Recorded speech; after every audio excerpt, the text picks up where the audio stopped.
Assalamualaikum warahmatullahi wabarakatuh. Selamat pagi anak-anakku. Bagaimana kabar kalian hari ini? Semoga dalam keadaan sehat ya. Hari ini kita akan belajar tema 3, subtema 2, pembelajaran 1. Ada 3 muatan pelajaran, yaitu Bahasa Indonesia, IPS, dan IPA. Kompetensi dasar Bahasa Indonesia 3.2. Menggali isi teks penjelasan eksplanasi ilmiah yang didengar dan dibaca. 4.2.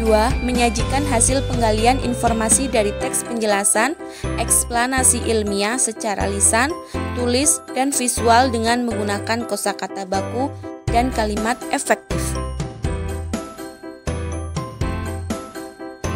Kompetensi dasar IPS 3.2. Menganalisis perubahan sosial budaya dalam rangka modernisasi bangsa Indonesia. 4.2. Menyajikan hasil analisis mengenai perubahan sosial budaya dalam rangka modernisasi bangsa Indonesia. Kompetensi dasar IPA 3.4. Mengidentifikasi komponen-komponen listrik dan fungsinya dalam rangkaian listrik sederhana. 4.4. Melakukan percobaan rangkaian listrik sederhana secara seri dan paralel.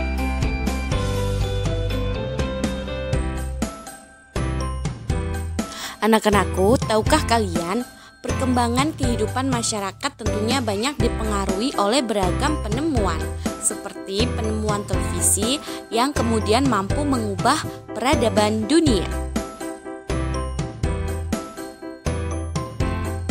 Simak bacaan berikut ya. Si Kotak Ajaib. John Logie Baird lahir di Skotlandia 13 Agustus 1888. Ia adalah penemu yang pada kesempatan itu untuk pertama kalinya menunjukkan bahwa gambar hidup dapat ditransmisikan melalui pesawat yang sekarang dikenal sebagai televisi. Baird mendemonstrasikan televisi di depan para bapak-bapak dan ibu-ibu di Royal Institute London untuk pertama kalinya pada tahun 1925. Seiring dengan perkembangan teknologi, lalu televisi kemudian terus berkembang hingga menjadi semakin canggih seperti saat ini. Prinsip kerja televisi secara umum adalah mengubah sinyal elektronik dan magnetik menjadi gambar dan suara. Sinyal tersebut berupa gelombang elektromagnetik, yaitu gelombang yang terdiri atas medan magnet dan medan listrik. Gelombang elektromagnet dapat merambat, dipantulkan, dan dibiaskan tanpa media perantara. Gambar yang kita lihat di layar televisi adalah hasil produksi dari sebuah kamera. Pada awalnya, objek gambar yang ditangkap kamera akan diubah menjadi sinyal gelombang elektromagnetik. Sinyal tersebut akan ditransmisikan oleh pemancar ke pesawat penerima pada televisi. Pesawat televisi akan mengubah sinyal yang diterima menjadi objek gambar yang utuh sesuai dengan objek yang ditransmisikan dalam bentuk hitam, putih, atau berwarna. Jadi, televisi adalah sebuah media telekomunikasi yang berfungsi sebagai penerima siaran gambar bergerak beserta suara. Kata televisi merupakan gabungan dari bahasa Yunani, tele artinya jauh, dan bahasa Latin visio artinya penglihatan. Sehingga televisi dapat diartikan sebagai alat komunikasi jarak jauh yang menggunakan media visual atau penglihatan. Penemuan televisi juga dikategorikan sebagai penemuan besar yang mampu mengubah peradaban dunia. Anak-anakku, baca kembali teks tersebut dengan teliti ya. Tuliskan informasi penting dalam setiap paragraf pada diagram berikut. Nah, ini bentuk diagramnya ya.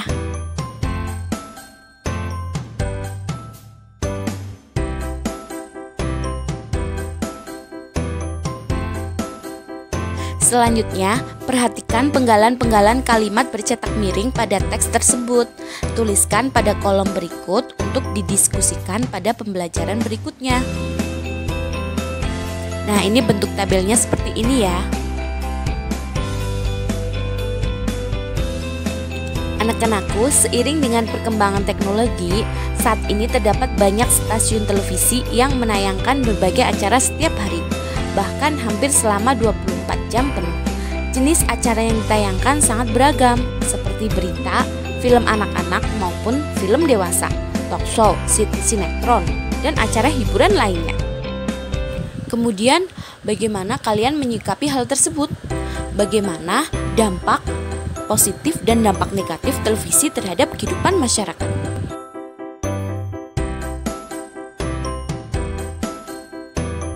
Baik, selanjutnya anak-anakku, tulislah pengaruh televisi terhadap kehidupan masyarakat di lingkungan kalian. Ditulis seperti diagram berikut ini ya.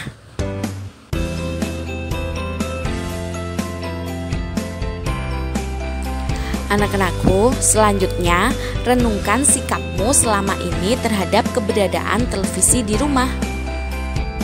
Kemudian tuliskan rencana ke depan untuk memiliki sikap lebih bertanggung jawab dalam menggunakan pesawat televisi di rumah, sehingga akan memberikan manfaat positif bagi kehidupanmu. Anak-anakku, tahukah kalian, seperti halnya televisi yang menggunakan sumber energi listrik, lampu-lampu di rumah kalian juga menggunakan energi listrik. Sekarang kamu akan kembali menemukan cara membuat rangkaian paralel lampu sederhana menggunakan energi baterai. Nah, sekarang anak-anakku, baca kembali daftar alat dan bahan yang telah kamu buat pada pembelajaran sebelumnya. Selanjutnya, berikut adalah contoh rangkaian seri dan rangkaian paralel. Berbeda dengan rangkaian seri yang disusun sebaris, rangkaian paralel adalah rangkaian listrik yang disusun berderet, di mana masing-masing lampu memiliki rangkaian tersendiri yang terhubung kepada sumber energi.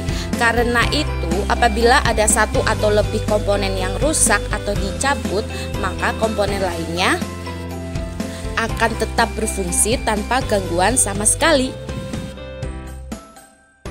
Baik anak-anakku, untuk pembelajaran hari ini sampai di sini dulu ya. Semoga kalian jelas dan paham. Selamat belajar, tetap semangat. Wassalamualaikum warahmatullahi wabarakatuh.